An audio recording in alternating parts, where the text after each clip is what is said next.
Hi hello welcome to Greeshma kitchen. This is Renuka. నేను ఇవాళ ఒక మంచి బ్రేక్ఫాస్ట్ రెసిపీ మేము ముందుకు తీసుకొచ్చేసానంటే అవేంటంటే మల్టీగ్రెయిన్ పొంగనాలండి. చాలా టేస్టీగా ఉంటాయి, హెల్దీ కూడా, తొందరగా కూడా అయిపోతుంది. నెక్స్ట్ వీటికి కావాల్సిన ఇంగ్రీడియంట్స్ ఏంటనేది చూసేసేయండి. 2 కప్పుల బియ్యం తీసేసుకున్నానండి నేను. అలా తీసుకున్న వాటిలోకి ఒక 2 స్పూన్ల సజ్జలు, అలానే రాగులు, వాటితో పాటు పెసలు, అలానే అలుచందలు తీసుకున్నానండి. అలుచందలు తీసుకున్నాను. నెక్స్ట్ అలానే శనగపప్పు తీసుకున్నాను. అలానే మినప్పప్పు అండి, ఇది మినప్పప్పుని తీసేసుకున్నాను. అలానే మెంతులు 1 స్పూన్ తీసుకున్నానండి నేను. అలానే కందిపప్పు తీసుకున్నాను. వాటితో పాటు జొన్నలు తీసేసుకున్నానండి నేను. అలానే పోహా అటుకులు తీసేసుకున్నాను. వీటన్నిటిని ఇలా బాగా కలిపేసుకునేసి బాగా వాటర్ పోసి 2-3 టైమ్స్ కడిగి వాటర్లో సోక్ చేసి పెట్టుకోవాలండి. ఇలా ఒక 6 అవర్స్ అలా నానబెట్టుకొని మనం గ్రైండ్ చేసుకుంటే సరిపోతుంది. పొంగనాలకు కావాల్సిన బ్యాటర్ మనకు రెడీ అయిపోతుంది అనమాట. అంతలోపు మనం స్టవ్ మీద కడాయి పెట్టి వీటిలోకి పొంగనాలకు తయారు చేసుకున్నాం కదా, ఆ బ్యాటర్లో కలుపుకోవడానికి వెజిటబుల్ మిశ్రమాన్ని తయారు చేసేసుకుందాము. ఆయిల్ వేసి కొద్దిగా ఆవాలు వేసుకున్నానండి. అలానే జీలకర్ర వేసాను.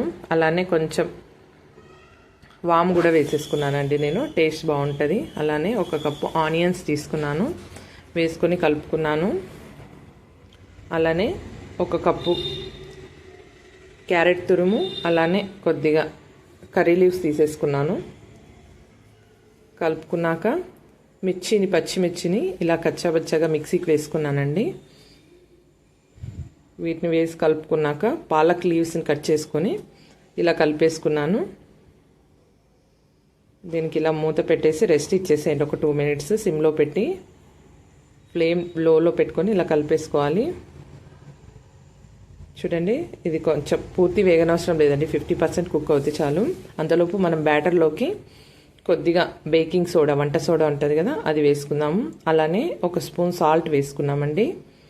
దాంతోపాటు పచ్చి కొత్తిమీర ఉంటుంది కదా, తరిగి పెట్టుకున్నానండి నేను. ఇది మనం తయారు చేసుకున్నటువంటి ప్యాన్లోకి వేయకుండా డైరెక్ట్గా నేను బ్యాటర్లోకి వేసేస్తున్నాను. పొంగనాలు బ్యాటర్ ఉంది కదా, దానిలోకి వేస్తున్నానండి. ఇది పచ్చి కొత్తిమీర అండి, తరిగి తీసుకున్నాను.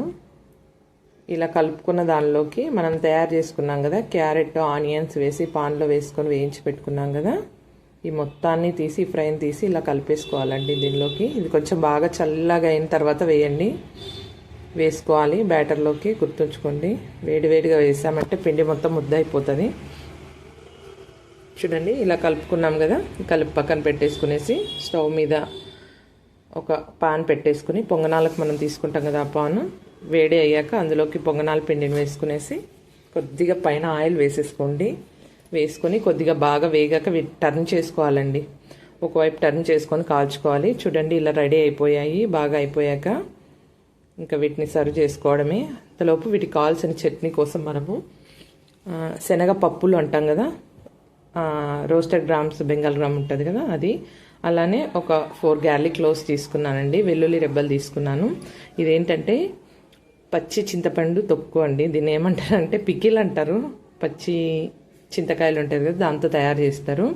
ఇందులోకి మనం ఇంకా వేరే ఏం ఇంగ్రీడియంట్స్ వేయాల్సిన అవసరం లేదండి. సాల్ట్ కానీ మిర్చి కానీ ఏం వేయాల్సిన అవసరం లేదు.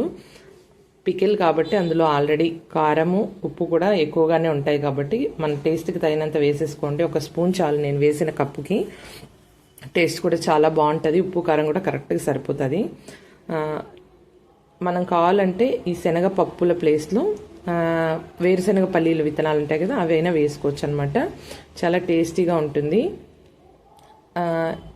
ఈ వేసుకున్న మొత్తాన్ని మనం మిక్సీ పట్టేసుకునేసి చట్నీలాగా చేసేసుకోవడమే. ఇంకా చాలా బాగుంటుందండి, పుల్లగా చట్నీ, టేస్టీగా కూడా ఉంటుంది. మీరు కూడా ఒకసారి ట్రై చేయండి. ఇలా ఈ చింతపండు తొక్క అనేది ఇయర్కి ఒకసారి చింతకాయలు వస్తాయి కదా, పచ్చి చింతకాయలు, ఆ టైంలో పెట్టేసుకుంటాం అనమాట మేము.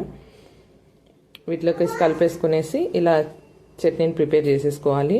అంతే అండి, ఎంతో టేస్టీ అండ్ ఎమ్మీ రెడీ అయిపోయాయి. హెల్దీ, చూడండి ఎంత బాగా వచ్చేసాయి అసలు. చాలా బాగుంటుందండి టేస్ట్. పిల్లలు కూడా ఇష్టపడి తింటారు, హెల్దీ కూడా, మల్టీగ్రెయిన్స్తో చేసాం కాబట్టి.